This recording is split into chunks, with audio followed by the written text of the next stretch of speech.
Îl invit pe domnul dr. Auhenweiner, care este nu numai președinte, deputat și mai departe, este un om care venit dintr-un ștetel, niște ștetel pe care pe fotografia și Berman, are o experiență bogată în ceea ce privește lucrurile și comunitățile și alte lucrurile comunității.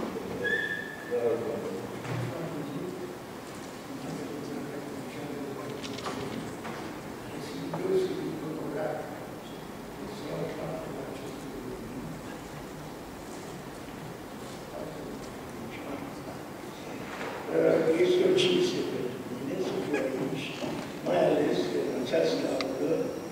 Mi-am susținut teza de doctorat în 1963. Sunt unul cu primii doctori în economie din România, atunci, la 20 ceva de ani, o muncă titanică și a venit aici în istorie de amasaros. Întotdeauna, aula magna a Academiei Sfintei Economice m-a mișcat foarte puternic. Iată, de până nu se vede aici această frescă, pictură, istorie a comerțului românesc de frumoasă. Dar nu despre asta vreau să vă spun. Deci, în primul rând, mă simt obligat să vă salut, stimate doamne, domnișoare, domn, bună seara, și mai salut într-un fel al meu, care acum l-am generalizat. Vă spun shalom, pace. Acesta este un mesaj, de fapt un salut mesaj. Și avem atâta nevoie acum ca niciodată. Ați auzit, avioanele engleze au bombardat acum zona în care este acest stat islamic, pervers și atât de acaparator al Dumnezeu. Să sperăm că pacea va veni cândva. Inițiativa de a realiza această operă de artă, eu consider că este o operă de artă, acest album, Iosif Berman, merită toate laudele posibile. Dar vă spun de la început, că nu sunt fotograf, nu sunt fotoreporter, nu sunt critic de artă, nu sunt critic literar, nu sunt și. Și totuși m-am uitat în acest album și am rămas încântat. Nu mă puneți să vorbesc eu, ca un nespecialist despre ceea ce este în această carte, dar am văzut înainte o imagine, un călăreț sau o călare, traversând o albie de răbdat, o scenă clasică de film, fără îndoială. Nu știu, Berman, de ce n-a intrat în cinematografie? Cât a trăit? A fost? Nu. Iată, într-adevăr, am venit boxa, unul cu 1000 de ochi, au venit dreptat. Eu, deci, nefiind ceea ce ar trebui să fiu, ca să pot să vorbesc în fața dumneavoastră, m-am documentat și un care recurge la documentare cu un doctorat fără plagiat, n-am vrut să plagiez pur și simplu și vă spun acum că am să vă citesc niște ziceri ale unor oameni care știau ce să zică despre Berman și albumul său. Așadar, vă indic și sursa și se cheamă ziceri ale unora. Este vorba de... Sunt câteva gânduri extrase din lucrări realizate de doamna Adriana Dumitran, doamna Florentina Cione și, bineînțeles, și domnul Emanuel Pătescu. Ei au scris ceva în diverse locuri despre Berman. Și iată ce au scris. Dar înainte de toate, neinfluențat de ce au spus ei, am să spun ce tablouri mi-au plăcut atât de mult, ce poze, ca să mă exprim mai simplu, din acest album. Asta este o selecție a mea, deci cu toată specialitatea. Iată de pildă. Gentleman în plină mișcare, activitățile fotoreporter. Ați văzut o poză splendidă a lui Berman, care era de o eleganță, a spune, nu știu dacă e cuvânt frumos, spintecătoare. Nu a spus, doamnă, ce succes a avut el la femeie.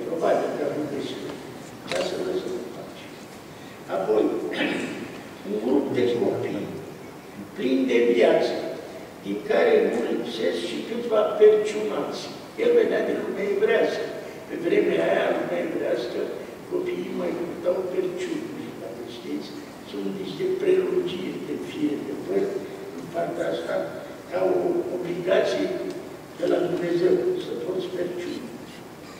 O horă sărănească, o să o găsiți în plină desfășurare de autentică trăire. Oameni care, altă imagine, oameni care sunt obligați să se adăpostească în niște corturi improvizate, imagine care ne duce cu gândul la migranții de astăzi. Țăran român, având coața pe umăr și bastonul la lăsă, semnificând capacitatea de trăire și vigoare a țăranului român, chiar la o vârstă mai înaintată. Doi țărani într-un par cu foi albi care transportă recolta. Dacă vedeți, sunt ca și tablourile cu Grigorescu. Greu poți să spui că un tablou foto și un tablou pictat de Grigorescu. Poți să vedeți, are două, chiar aici. Se face asta, este un țăran între felul cu pot, de altă dată. Și ăsta l-am reținut. Apoi este foarte frumos în grup de călugări respectivi și cu bună dispoziție. Deci călugării pot avea bună dispoziție. Nu numai lucrându-se, ci discutând și făcând niște sugestii că sunt lucruri de discuție. Și învățim un țăran care stăpânește cu greu un ulei pe un pot din alte vremuri. Nu știu dacă știți ce sunt bouleni, poate după Catilicean cunoaște termenul, în Moldova noastră de nord, doi tineri se numeau bouleni. Și, într-adevăr, se vede în tablul acela, uite, asta este, bouleni, avea și stăpânește. Gata. Acum dați-mi voie să vă zic zicerile, să le citesc. Berman s-a născut la 17 ianuarie 1990 în târgul Curtujenilor.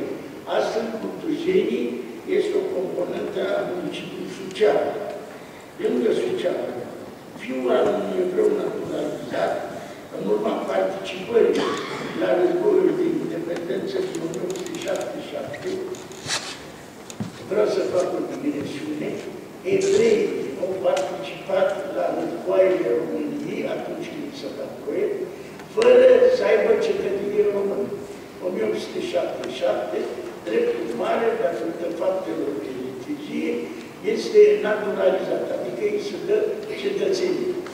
La războiul din 1907-1913 și cel mai mult la războiul, primul război mondial.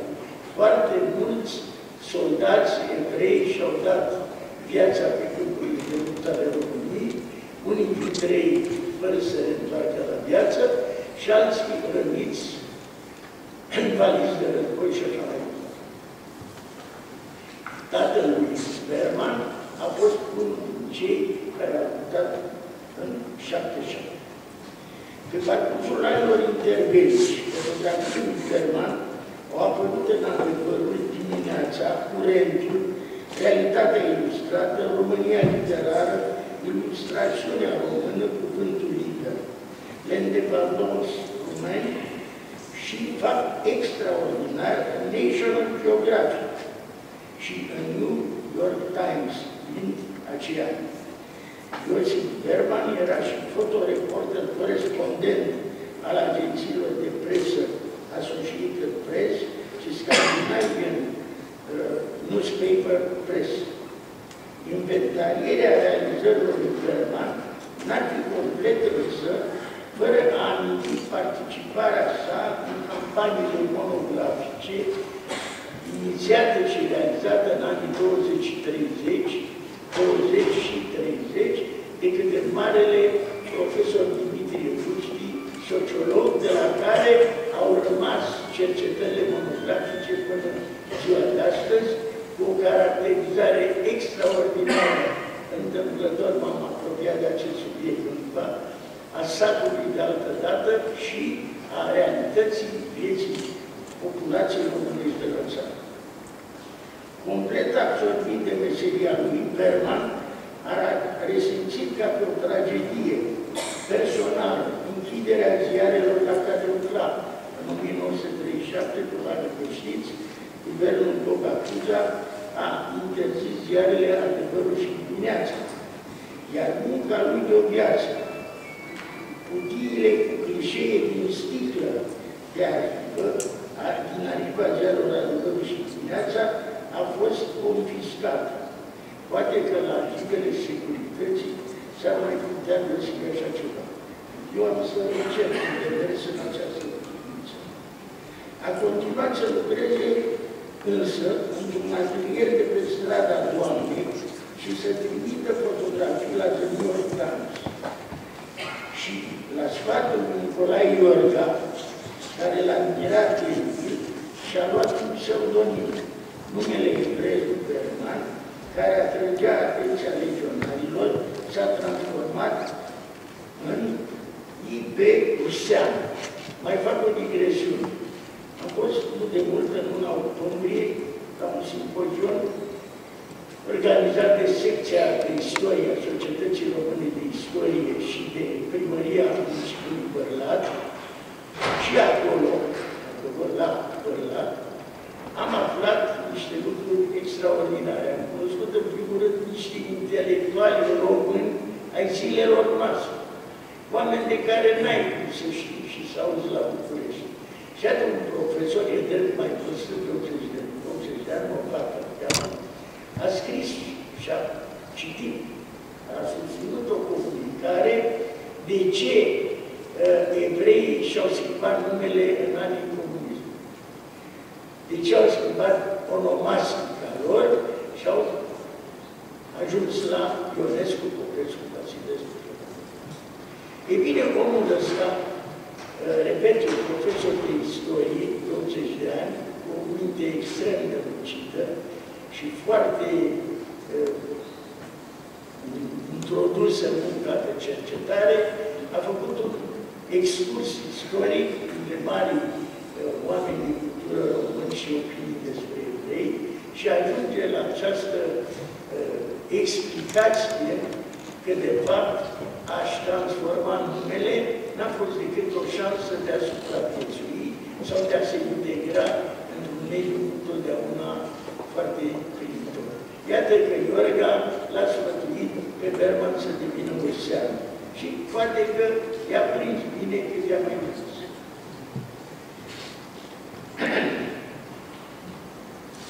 Ca fotoreporter, Berman a pătruns în inima mahalalelor, ce spunea domnul academician, surprinzând o lume aparte, ruptă de acea realitate a centrului, a protrupendalei, de care guvernul, oricare ar fi fost el, se îngrijea pământește.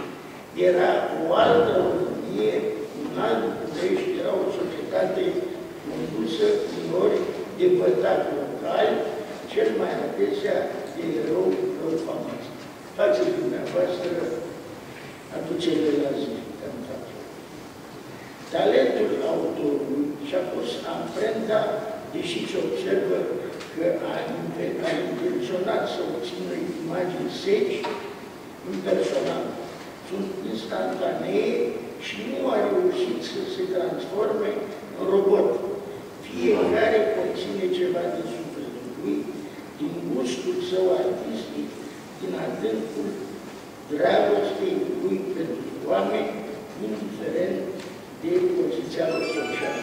Vă spuneam la început că nu sunt și nu sunt, în niciun caz nu sunt un iubitor de oameni cum a fost atât de mare Iosif Berman. Încrederea, curiozitatea, satisfacția, uimirea, mirarea sunt mereu prezente în tipurile lor încă tinere. Fotograful reușind să le estompeze, nevoind să le estompeze cu vreun trup, cu toate că dacă ar fi schimbat puțin unghiul, oamenii s-ar fi presimpat în statut inexpresibil.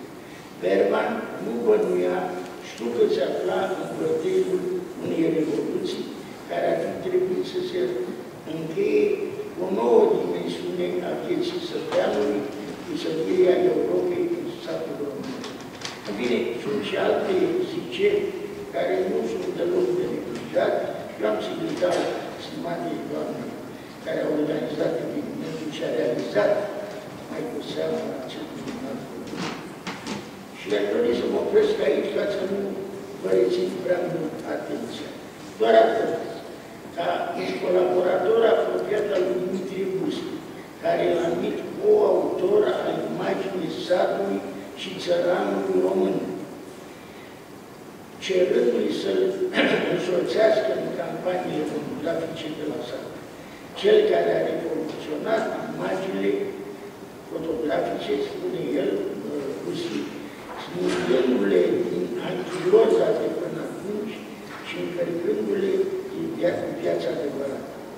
Acesta, spunea de data această caracterizare, îi aparține lui George Copza, un mare prieten și colaborator apropiat, permanent, Copza sau Copza lui el.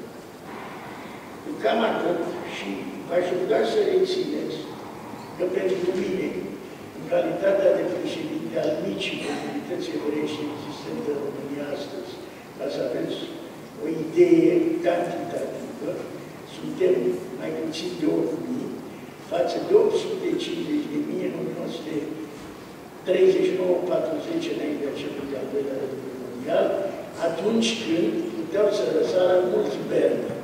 Acum, din cei 7.000, din care nu mai suntem tineri, decât foarte puțin sunt tineri cu eu, vă dați seama că e greu. Dar pentru noi este o mare datorie să aducem la lumină contribuțiile evreilor din România la dezvoltarea economică, socială, politică, morală, religioasă a acestei minunate țări. Și de aceea mulțumesc în mod deosebit, în calitatea mea și de deputat al evreilor, domnului academician Răzvan Teodorescu, care nu odată ne-a depus mărturii pe baze și sufletești, dar și pe baze științifice despre o prezență dorită sau foarte binevenită în mod real a evreilor în societatea românească. Eu vă felicit și pe dumneavoastră pentru acest volum și pe dumneavoastră, doamnă, pentru prietenie. Poate, dacă o să doriți să publicați, noi avem cultura la setă, aici și domnul Geo Șerban, cel care se ocupă de ani de zile de Mihai Sebastian, și apropo de dorința noastră de a arăta ce au făcut evreii în România bine, la Brăila, am făcut anul acesta, în octombrie, al 3-lea an cu zilele Mihai Sebastian. Domnul Geo Șerban este autorul preferat pentru noi în materie de Mihai Sebastian și nu există an în care să nu scoată o lucrare de mare interes. Așadar, încă o dată vă mulțumesc mult. Nu e mult până la sfârșitul și începutul anului viitor. Vă doresc sărbători fericite și la mulți ani.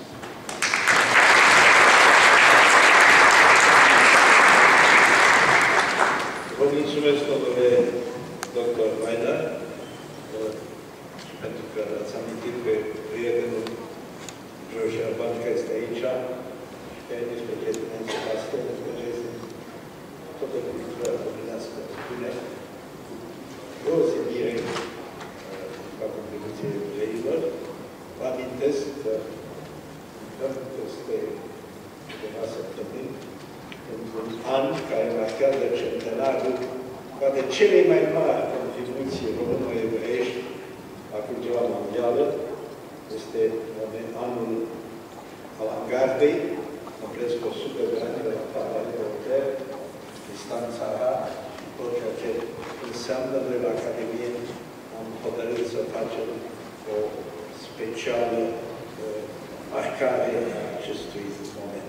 Și dați-mi voie să-l salut și pe prefectul Bucureștiului, domnul Paul Petrovan, care ne onorează cu prezența. Suntem foarte sensibili, sunteți la toate expozițiile, la toate manifestările, ceea ce nu e chiar caracteristic